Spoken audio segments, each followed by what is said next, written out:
안녕하세요. 아이프라리 핫상입니다. 새해가 된 지 어느덧 한 달이 지나고 달력의 두 번째 페이지를 맞이하게 되었어요. 아직 남은 페이지들을 마지막 날까지 하루하루 소중히 여긴다면 올해를 뜻깊게 보낼 수 있지 않을까요? 오늘 가볼 책방은 작가님들의 생일에 맞게 포장된 책들이 가득한 곳입니다. 그럼 빨리 구경하러 가볼까요? 우동책 5탄 지금 바로 시작합니다.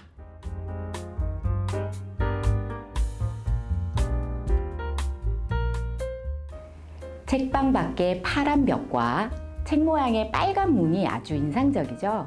마치 책 겉표지를 펼치고 책 안으로 들어온 것 같은 느낌이에요. 들어서자마자 날짜에 맞춰 선정된 오늘의 책이 선보여져 있어요. 보기엔 아담하지만 365일 모든 날짜마다 5에서 6권씩 무려 3,000여 권 가까이를 보유하고 있다고 합니다. 생일책에 블라인드까지 이 독특한 컨셉을 책방지기님이 어떻게 생각하게 됐는지 직접 그 얘기를 들어봤습니다. 일단은 책을 좋아하다 보니까 출판사로 입사를 하게 됐고요. 출판사에서 직영 서점을 운영할 기회가 있어서 운영하다 보니 제 서점을 하고 싶었고 어느 날 일본에서 이 생일책 컨셉으로 하는 서점을 보게 된 거예요. 천천히 좀 생일을 모아 나가다가 그때부터는 좀 빠르게 준비했습니다. 생일책을 처음 시도한 일본 서점은 책 제목이랑 작가 이름이 들어있었는데 이게 마케터의 눈으로 보면 구매로 이어지기까지는 조금 어렵지 않을까 생각이 들더라고요. 그래서 책마다 책 속에 문장이랑 키워드를 넣어두면 거기서 좀 재미를 찾을 수 있지 않을까 해서 구매로도 이어지지 않을까 해서 이런 컨셉을 최종으로 완성하게 됐습니다.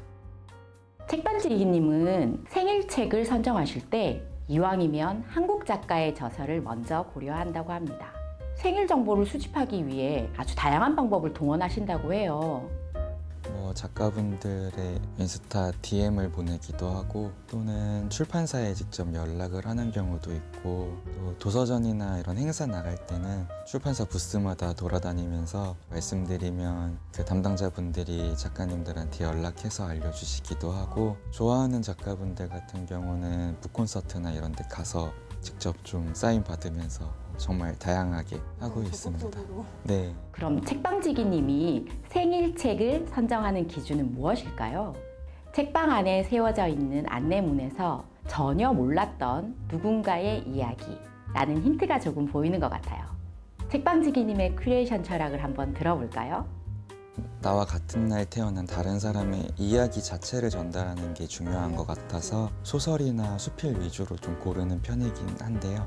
한편으로는 어디 서점에서 봐도 잘 안 고를 것 같은 책들도 일부러 좀 넣는 편이에요. 근데 내 생일날 태어난 사람이 이것에 관심이 있다 하면은 다른 의미로 다가올 수 있기 때문에 그런 책들도 같이 블라인드북으로 넣어두고 있습니다.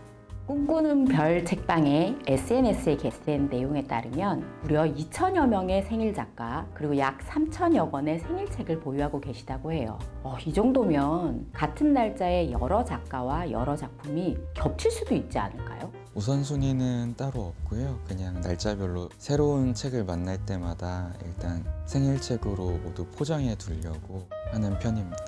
저는 좀 좋은 책 한 권을 1,000명한테 소개하는 서점보다는 1,000권의 책을 각각 한 명한테 파는 서점이 되고 싶어서 이렇게 컨셉을 잡았어요. 생일책은 이름대로 생일 선물로 가장 많이 구매하신다고 하는데요. 크리스마스나 발렌타인데이 같은 기념일 선물로도 인기 있다고 합니다.